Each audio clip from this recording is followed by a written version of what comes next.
پہنچے تو آپ جہاں اپنے نفس کو سامنے رکھیں وہی اور لوگوں کو سامنے رکھنا چاہیے. بلکہ میں تو کہوں گا کہ آپ کو چاہیے کہ پورے عالمی انسانیت کے مسلمانوں کے لیے دعا کریں. آپ اس بات کی دعا کریں کہ اللہ تبارک و تعالیٰ اس امت اسلامیہ کو ذلت کے قار سے نکال دے. ہمارا وجود آج جو حرف غلط کی طرح مٹانے کے لیے دشمن اور ساری طاقتیں مل پڑے ہیں، اللہ تبارک و تعالیٰ ان کے صفوں میں دراڑ پیدا کر دے، ان کے دلوں میں رعب پیدا کر دے، ہمارے دلوں میں رعب اپنا پیدا کر دے. ہم گناہ کے خوف سے ڈر جائیں اور اللہ کی پکڑ سے ڈر جائیں اور ہم اللہ سے توبہ کر لیں. میرے بھائیو اور دوستو، عرفہ کا یہ دن، اس کے بارے میں اللہ کے رسول صلی اللہ علیہ وسلم فرماتے ہیں کہ اللہ تبارک و تعالیٰ فرشتوں پر فخر کرتا ہے، فرماتا ہے کہ میرے بندوں کو دیکھو، اے میرے فرشتوں میرے بندوں کو دیکھو، پراگندہ اور بالکل یہ سر آلود ہو کر کے یہاں دور دراز سے دھوپ میں میرے سامنے آئے ہیں.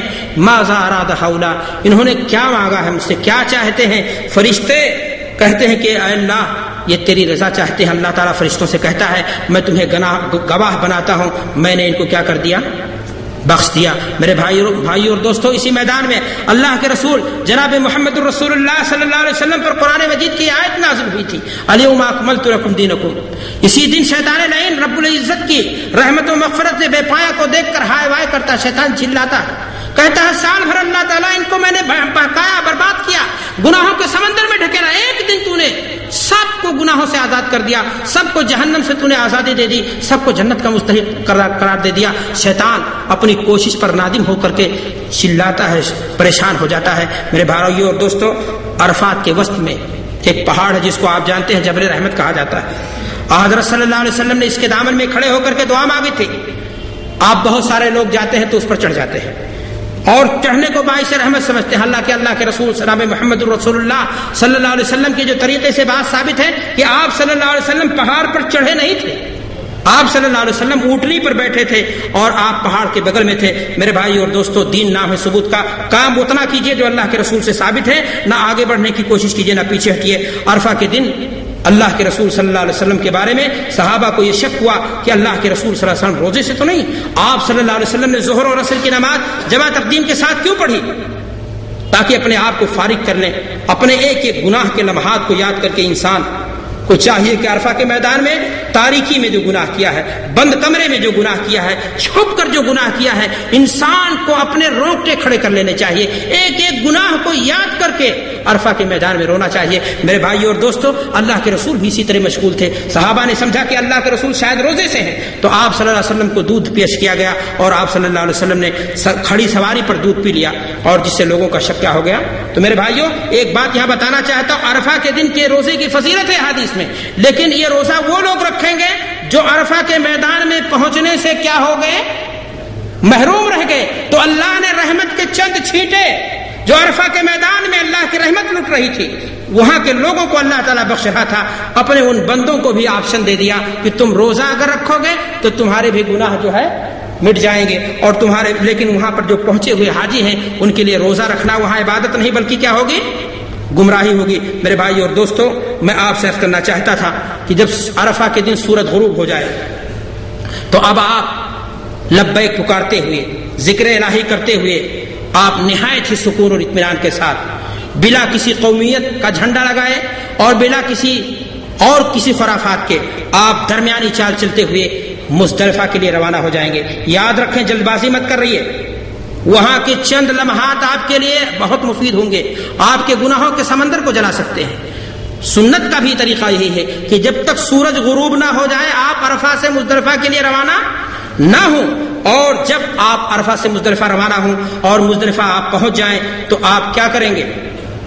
وہاں پر نماز پڑھیں گے دونوں ایک ساتھ. اللہ کے رسول جناب محمد رسول اللہ صلی اللہ علیہ وسلم کے بارے میں آتا ہے کہ آپ صلی اللہ علیہ وسلم اپنے سفر حج میں جب آپ صلی اللہ علیہ وسلم عرفہ سے مزدلفہ کے لیے روانہ ہوئے تو آپ نے صحابہ کرام جو 1 لاکھ تھے، آج تو 40 لاکھ اور اس سے زیادہ لوگ چلے جاتے ہیں حج کرنے کے لیے، آپ نے اس وقت بھی کہا تھا السکینۃ ایھا الناس فإن البر لیس بالإیذاء، کہ اے لوگوں سکون اور اطمینان سے چڑھو، چلو دوڑنا کوئی ثواب کا کام، ثواب کی بات عام طور سے دیکھنے میں آتا ہے کہ یہ ڈرائیور اپنی گاڑیوں کو ایک دوسرے سے بڑھانے میں ایکسیڈنٹل کیس کر دیتے ہیں اور اللہ کے یہ بندے اللہ کو پیارے ہو جاتے ہیں۔ میرے بھائی اور دوستو، یہ انسانی جانوں کا ضیاع ہے، کسی بھی طریقے سے جلد بازی نہیں ہونی چاہیے۔ پورا وقت آپ کا عبادت میں لگے گا، تھوڑی دیر مزدلفہ پہنچو یا پہلے پہنچو، اس سے کوئی چیز حاصل ہونے والی نہیں ہے۔ آپ اس انداز سے چلو جس انداز سے اللہ کے رسول صلی اللہ علیہ وسلم نے آپ کو حکم دیا ہے۔ اللہ کے رسول کے بارے میں آتا ہے کہ جب آپ صلی اللہ علیہ وسلم مزدلفہ پہنچے، صحابی بیان کرتے ہیں آتا مزدلفہ وصلی بها المغرب والعشاء باذان واحد واقامتين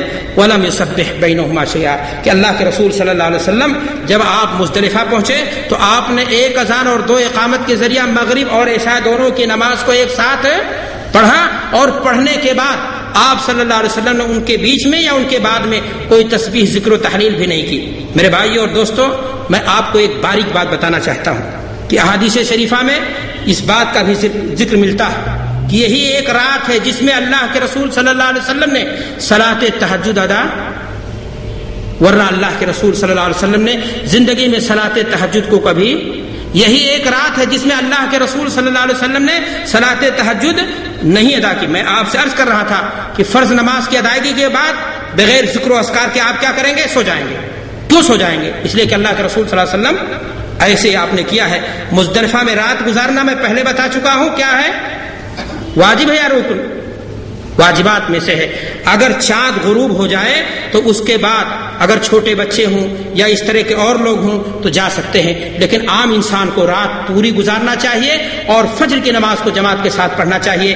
اللہ کے رسول صلی اللہ علیہ وسلم نے ایسا ہی کیا ہے، اور فجر کی نماز پڑھنے کے بعد اللہ کے رسول صلی اللہ علیہ وسلم کے بارے میں آتا ہے کہ آپ صلی اللہ علیہ وسلم نے اونٹنی پر سوار ہو کر کے مزدلفہ کے مقام میں آپ نے دعا کی۔ قرآن مجید کی آیت بھی ہے، اذکروہ کما ہداکم، کہ آپ اللہ کو یاد کرو جیسا کہ اس نے تمہیں اس بات کی کیا کی ہے، رہنمائی کی ہے۔ تو میرے بھائی اور دوستو، یہاں پر مزدلفہ میں انسان کو خوب دعائیں کرنی چاہیے اور خوب اللہ سے رونا چاہیے، جلدی بازی نہیں کرنی چاہیے، اور سورج طلوع ہونے سے پہلے آدمی کو کیا کرنا چاہیے؟ مینا کی طرف روانہ ہو جانا چاہیے۔ یاد رہے، مینا کے راستے میں مزدلفہ سے چلتے ہوئے وہ جگہ بھی آئے گی جس کو کیا کہا جاتا ہے؟ وادی محصر، جہاں پر ابرہہ کا غرور ٹوٹا تھا، جہاں پر ابرہہ خاک آلود ہوا تھا، اللہ نے اپنا یہاں عذاب بھیجا تھا۔ جب آپ یہاں پہنچیں گے تو جب آپ تیزی کے ساتھ وہاں گزر رہے ہوں گے تو آپ اس بات کو بھی محسوس کریں کہ اللہ تعالیٰ ہمارے گناہوں کی پاداش میں کہیں تو ہمیں نہ عذاب سے دوچار کر دے، اور عذاب آنے سے پہلے ہمیں اپنے گناہوں سے کیا کر لینا چاہیے؟ توبہ کر لینی چاہیے۔ میرے بھائی اور دوستو، جب آپ مینا پہنچ جائیں تو جمرہ عقبہ کی رمی کریں اور 7 کنکریاں اسے ماریں۔ راستے میں اللہ کے رسول صلی اللہ علیہ وسلم سے ثابت ہے کہ آپ صلی اللہ علیہ وسلم جب مزدلفہ سے آپ مینا کی طرف چلے تو آپ صلی اللہ علیہ وسلم نے فضل ابن عباس کو حکم دیا تھا کہ وہ راستے میں کنکریاں کیا کر لیں؟ چن لیں۔ اللہ کے رسول صلی اللہ علیہ وسلم نے مزدلفہ میں عشاء اور مغرب کی نماز پڑھی اور سو گئے، ذکر و اذکار تک نہیں کیا، تہجد کی نماز تک نہیں پڑھی۔ ہمارا یہ بھائی ہندوستانی پاکستانی پہاڑوں کی بلندی پر پہنچ کر کے نوکدار کنکری چنتا ہے۔ اللہ کے رسول صلی اللہ علیہ وسلم سے کیا ثابت ہے؟ فضل ابن عباس کو اللہ کے رسول نے مزدلفہ سے چلتے ہوئے کہا کہ 7 کنکری اٹھا لو، اور وہ ایک بوری لاتا ہے، 21 لاتا ہے۔ پہلے دن کس کو مارا جائے گا؟ ایک جمرہ عقبہ کو مارا جائے۔ کئی کنکری مارنی ہے آپ کو؟ 7 کے بجائے 10 رکھ لو کہ کوئی فاؤل ہو گیا تو بقیہ اور راستے سے چن لیا جائے۔ میرے بھائی اور دوستو، تھکنے کی ضرورت نہیں، نہ تھکانے کی ضرورت ہے۔ 10ویں ذی الحجہ کی صبح جب آپ مینا پہنچے تو آپ کا سب سے پہلا کام کیا ہوگا؟ جمرہ عقبہ کی رمی۔ میں نے آپ سے کہا کہ کنکری مارنے کا انداز کیا ہوگا؟ ہاتھ کو اٹھائیں، کہیں بسم اللہ اللہ اکبر، اور اس کے بعد کنکری کو ماریں۔ سنت یہ ہے کہ جمرہ کی طرف منہ کریں، مکہ کو اپنے بائیں اور مینا کو اپنے دائیں کر لیں۔ اگر آپ نے مارا، کسی کا ہاتھ لگ گیا اور آپ نے دیکھا کہ آپ کی کنکری دائرے سے کیا ہو گئی؟ باہر ہو گئی، تو وہ کنکری آپ کی کیا ہو گئی؟ کہیں سے اتنا کنکری آپ کیا کر لیں گے؟ زیادہ کر لیں گے۔ میرے بھائی اور دوستو، آپ جب کنکریاں ماریں تو اس بات کا دھیان رکھیں۔ کس بات کا؟ کہ آپ ایک سنت کی نقالی کر رہے ہیں، وہاں پر اب کوئی شیطان کھڑا نہیں ہے۔ ہاں، آپ کے اندر اس احساس اور شعور کو ضرور بیدار ہونا چاہیے، یہ عزم پیدا ہونا چاہیے کہ الہا تو نے مجھے توفیق دی کہ ہم نے اس جگہ کی دیدار کیا، اس جگہ کی زیارت کی جس جگہ پر اللہ کے محبوب پیغمبروں کو اسماعیل اور ابراہیم کو شیطان نے دھوکہ دینے کی کوشش کی تھی اور انہوں نے کنکری مار کر کے اس کو ناکام کر دیا تھا۔ مولا زندگی کے جس میدان میں جس موقع پر شیطان لعین ہمیں دھوکہ دینے کی کوشش کرے گا، حرام کام سکھائے گا، غلط کاری کے ذریعہ روپے پیسہ کمانے کے طریقے سکھائے گا، اس کو کنکری مار کر کے ہم اس کو ناکام کر دیں گے۔ مرضی تیری چلے گی، شیطان کی مرضی ہم نہیں چلنے دیں گے۔ آپ کے اندر یہی شعور اور یہی احساس بیدار ہونا چاہیے، بقیہ اور کی ضرورت نہیں ہے۔ نہ تو آپ کو جوتا چلانے کی ضرورت ہے، نہ تو شیطان کو چپل سے مارنے کی ضرورت ہے۔ اپنے کانوں سے سنا، مار ڈٹ کے مار ڈٹ کر کے مار۔ وہاں نہ میرے بھائیوں شیطان ہے نہ یہ کیفیت ہے، البتہ یہ ہے اپنی جہالت کی بنیاد پر آپ اس سنت کی ادائیگی میں بھی شیطان کے برغلاوے میں چلے آ رہے ہو اور ایسے کچھ کام کر دیتے ہو۔ یاد رکھنا، اللہ کے رسول صلی اللہ علیہ وسلم نے فرمایا تھا ایاکم الغلو فی الدین فانما هلك من كان قبلكم بالغلو فی الدین، کہ لوگوں غلو سے بچو، کام اتنے انداز میں کرو جو سنت سے ثابت ہے۔ رمی جوار کے بعد آپ قربانی کے لیے روانہ ہو جائیں۔ اگر آپ قارر اور متمتع ہیں تو آپ کے لیے قربانی کیا ہے؟ ضروری قربانی یہاں دم کے طور پر ہے۔ وہ قربانی آپ عام سنت والی قربانی مت سمجھیں، اس لیے کہ آپ کے لیے کمپلسری چیز ہے اور ایسا کرنا پڑے گا۔ اگر آپ نہیں جا سکتے ہیں، آپ کو کوئی پریشانی ہے، تو آپ کسی کو وکیل بنا سکتے ہیں اور وہاں پر کیبن لگے ہوئے ہیں، وہاں سے رسید آپ خرید لیں، توکل علی اللہ، انشاءاللہ آپ کا کام ادا ہو جائے گا۔ میرے بھائی اور دوستو، یاد رہے کہ اگر تمتع یا قران کرنے والے حاجی کو قربانی کی طاقت نہ ہو، پیسہ گر جائے، پیسہ کٹ جائے، یا پہلے سے پیسہ اس کے پاس نہیں تھا، تو اسلام نے اس کو گنجائش دی ہے کہ وہ کیا کرے؟ حج میں 3 دن یوم عرفہ سے پہلے کیا کرے؟ صوم رکھ لے، اور اگر یوم عرفہ سے پہلے صوم نہ رکھ سکا تو ایام تشریق میں کیا کرے؟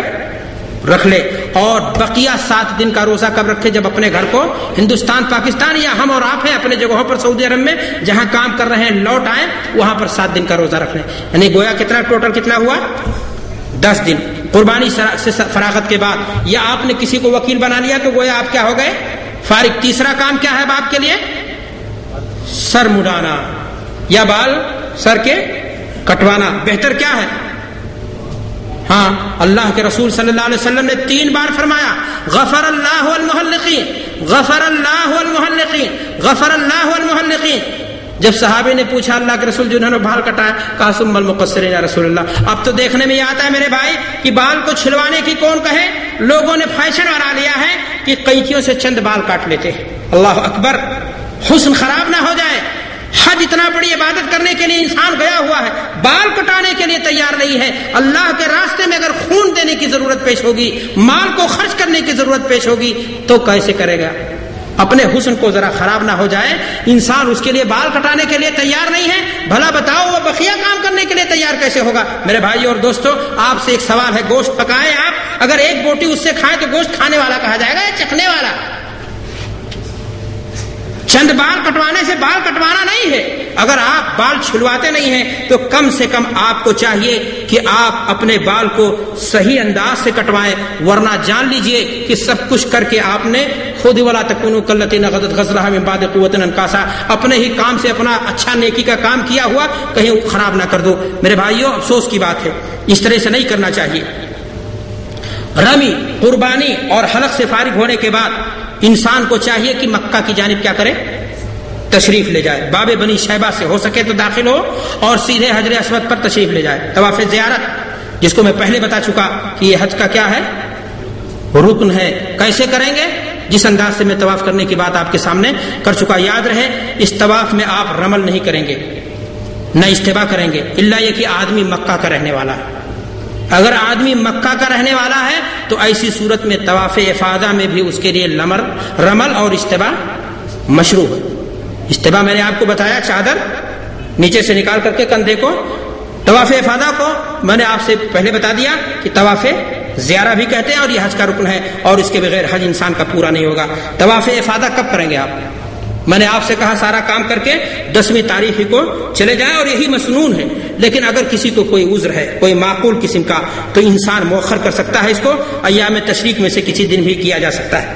حاجی اگر متمتع ہے اور وہ طواف افاضہ کے بعد صفا و مروہ کی سعی کرے، اور پہلی سعی عمرہ کے لیے جو اس نے کی ہے وہ بھی اور اس کے بعد بھی کرنی پڑے گی اس کو، اور اس کے بعد اس کا حج مکمل ہو جائے گا. اور اگر قارن یا مفرد ہے تو اس کے لیے ایک ہی صحیح کیا ہو جائے گی، جو پہلے کیا ہے وہ کافی ہوگی. طواف افاضہ کر لینے کے بعد آپ 10ویں ذی الحجہ کی شام تک کہاں لوٹیں گے؟ پوری رات لوگ جو ہے کیا کرتے ہیں، مکہ میں مٹن گشتی کرتے ہیں، اس کے بعد آتے ہیں. میرے بھائی مبیت منا میں رات گزارنا تشریق کے دنوں میں نے آپ سے کیا بتایا ہے، واجب ہے. اور انسان کو جان بوجھ کر کے اس میں سستی نہیں کرنی چاہیے، الا یہ کہ کوئی مجبوری ہو. اور انسان کو چاہیے کہ کنکریاں مارے روز ٹائم پر. اور اب جو کنکری مارے گا